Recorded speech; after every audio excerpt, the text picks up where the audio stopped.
Hello everyone. कैसे हो यार आप सब लोग। मैंने काफ़ी टाइम बाद वीडियो डाल रहा हूँ। मार्च में डाली थी इंट्रोडक्टरी वीडियो एंड बोला था कि भाई हर वीकेंड डालूंगा, पर भाई नहीं हो पाया।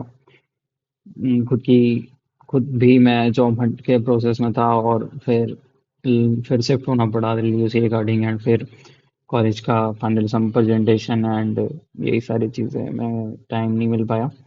So from now onwards, we'll try to put videos on every weekend related to if related to this process only. As I said कि भाई तुम्हारे एक रेज्यूमे बनाने से लेके डोमेन चूज करने से लेके मैं एंड तक तुम्हें बताते रहूंगा, हेल्प करते रहूंगा। मेरी जो जर्नी है उसको शेयर करके द एंड मेरा जो एक्सपीरियंस रहा है इन चीज़ों को लेके, एंड बहुत सारी चीज़ें लाइफ में not related to tech only, non tech चीज़ों के बारे में भी बात करेंगे, लाइफ जर्नी के बारे में।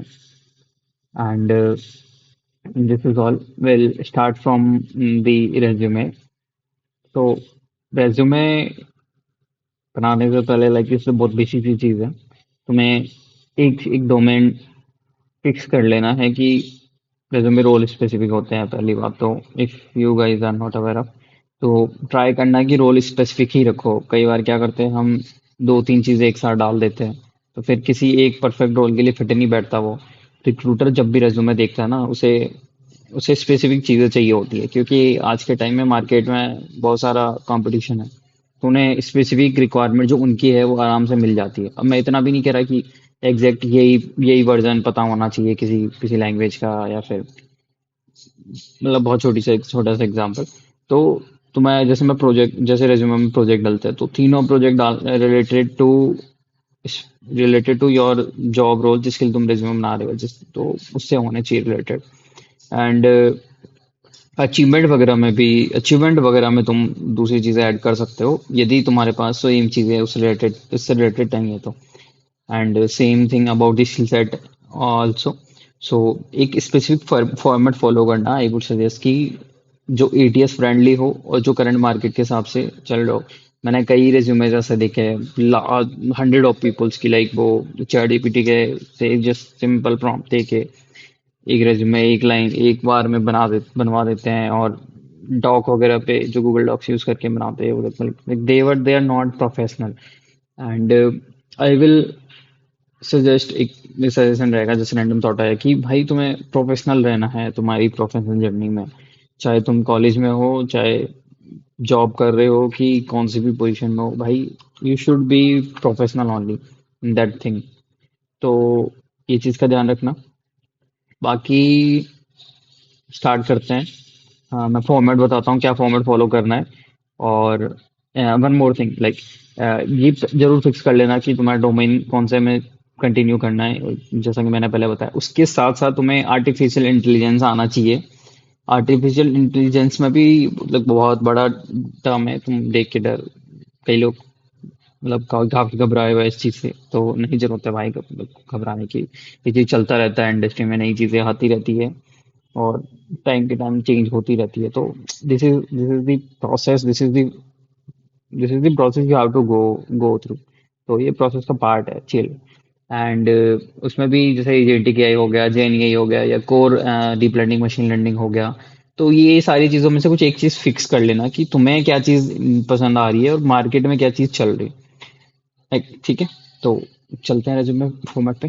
Format I was talking about, you need to follow this format. So this is for freshers. If you are experienced guy, then put two three line summary here. After that, put your experience below that. After that, put your skill sets, then projects and achievement, or then education. Put education सबसे नीचे रखना. And if and one more thing, यदि आपकी college का तो जो specific format है, जैसे आईआईटी एनआईटी का होता है, देन उसको भी फॉलो कर सकते हो, it's up to you. And make sure degree format रखो। और रेज्यूमे एटीएस फ्रेंडली होना चाहिए। बस देख लेना, जिसको आइडिया नहीं हो कि एटीएस स्कोर क्या होता है, तो उसके बारे में देख लेना। And ATS score mostly 85 to 95 के बीच में होना चाहिए। तो रेज्यूमे कंसिडर होता है। एक्चुअली होता क्या है ना कि हाई वॉल्यूम ऑफ एप्लीकेशंस आते हैं, तो एटीएस एटीएस ट्रैकर एटीएस से वो फिल्टर आउट होते हैं, क्योंकि मैनुअली उन सारे रेज्यूमेस को देखना एचआर के लिए पॉसिबल नहीं है। तो वो 80+ रेंज रखते हैं according to their and their need अनुसार। तो एटीएस क्या करता है, बेसिकली कीवर्ड मैच करता है as far as I know. तो ये फॉर्मेट फॉलो कर देना। मैं इसकी जिप फाइल की लिंक डाल दूंगा डिस्क्रिप्शन में। And this is all. And you can see my resume, वो भी मैं डिस्क्रिप्शन में डाल दूंगा। तो इससे आप वो लगा सकते हो, आइडिया लगा सकते हो। तो ये कुछ कुछ चीज़ें हैं ना, जैसे एक्यूरेसी मेंशन कर दी। और फिर if you are applying for abroad also, तो इसके लिए मैंने ये अलग से मेंशन कर रखा है, क्योंकि रीजनेबल स्केल का फॉर बेस्ड होता है ये। Just for that reason hyperlink जरूर ऐड कर देना हर एक चीज़ की, गिटअप की, लिंक्डइन की, एज वेल एज रिज्यूमे के। गिटअप और गिटअप जरूर ऐड कर देना। लाइव लिंक मैंने यहाँ पे नहीं ऐड कर रखी इस वाले रिज्यूमे में, क्योंकि ये वन ऑफ माई रिज्यूमे है। मेरे बहुत सारे रिज्यूमे हैं, मुझे खुद गिनती नहीं है, तो उनमें ऐड कर रखी है शायद। इसमें मैं भी क्या में ऐड कर रहा। और अचीवमेंट वगैरह अच्छे अच्छे रखना। और if तुम्हारे पास अचीवमेंट नहीं है तो भाई करो, मेहनत करो। उसके लिए अलग अलग कॉम्पिटिशन होते हैं, हैकाथॉन्स होते हैं, वर्कशॉप होती है अच्छी चीज। और ओपन सोर्स में भी कंट्रीब्यूशन करो। तो वो एक अलग इम्पैक्ट दिखता है। एक्स्ट्रा करिकुलर में भी ध्यान दो भाई, खेलने कूदने में ध्यान दो, बहुत बढ़िया। एंड ये एक साइट है रेज्यूमे चेक करने के लिए, रेज्यूमे बॉर्डेड। ये इनकी साइट तो बहुत वेग रहती है, क्योंकि एटीएस स्कोर मैटर करता है कि उनकी रिक्वायरमेंट क्या है।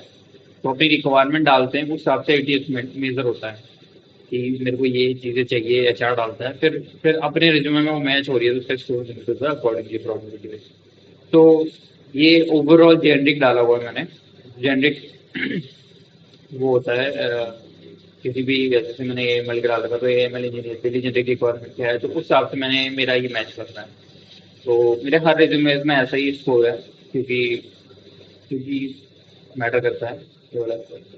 और आज के लिए इतना ही guys. Like I don't have much as I said कि दिस इज नॉट स्क्रिप्टेड। और भी कुछ छूट रहा हो तो, या फिर तुम्हें कुछ अलग से जानना हो, तो डाल देना कमेंट बॉक्स में। As well as I will put separate video on कि कॉलेज में क्या क्या चीज़ें करनी चाहिए, तो उनसे रिगार्डिंग, लाइक कॉम्पिटिशन वगैरह हो गए, कोडिंग कॉम्पिटिशन हो गए, कॉम्पिटेटिव प्रोग्रामिंग हो गई, बहुत सारी चीज़ें हैं। मैं उनके ऊपर भी वीडियो डालूंगा।